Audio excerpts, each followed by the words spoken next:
happy to join with you today in what will go down in history as the greatest demonstration for freedom in the history of our nation.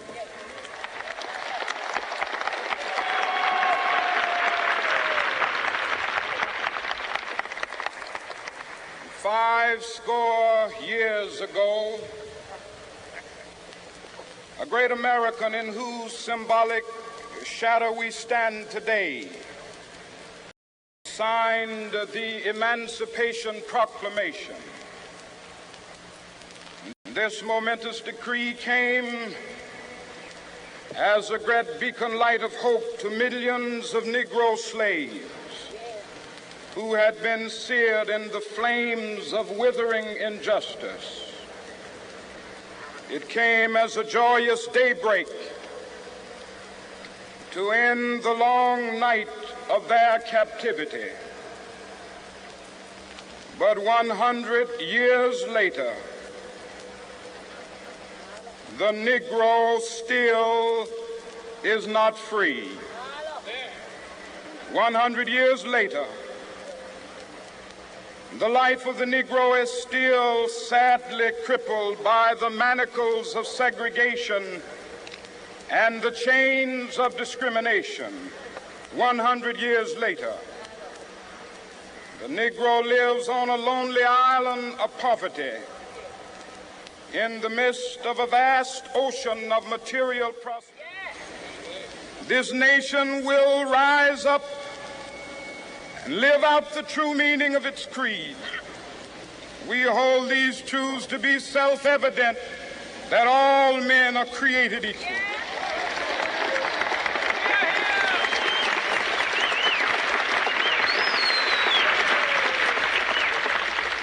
I have a dream that one day on the red hills of Georgia, the sons of former slaves and the sons of former slave owners will be able to sit down together at the table of brotherhood. I have a dream that one day even the state of Mississippi, a state sweltering with the heat of injustice, sweltering with the heat of oppression, will be transformed into an oasis of freedom and justice. I have a dream that my four little children will one day live in a nation where they will not be judged by the color of their skin, but by the content of their character. I have a dream today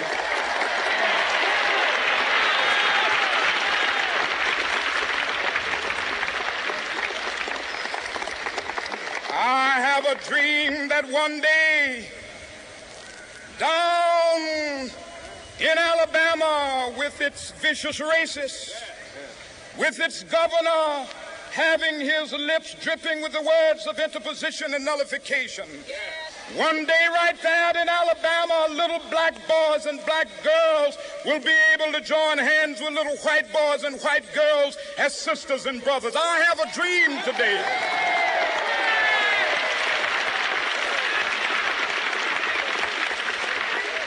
I have a dream that one day every valley shall be exalted, and every hill and mountain shall be made low. The rough places will be made plain, and the crooked places will be made straight.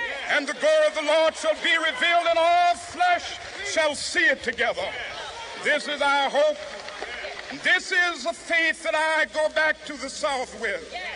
With this faith, we will be able to hew out of the mountain of despair a stone of hope. With this faith, we will be able to transform the jangling discords of our nation into a beautiful symphony of brotherhood. With this faith, we will be able to work together, to pray together, to struggle together, to go to jail together, to stand up for freedom together, knowing that we will be free one day. This will be the day when all of God's children will be able to sing with new meaning, "My country, tears of thee." Sweet land of liberty, of thee I sing. Land where my fathers died, land of the pilgrim's pride. From every mountainside, let freedom ring. And if America is to be a great nation, this must become true. And so let freedom ring. From the prodigious hilltops of New Hampshire, let freedom ring.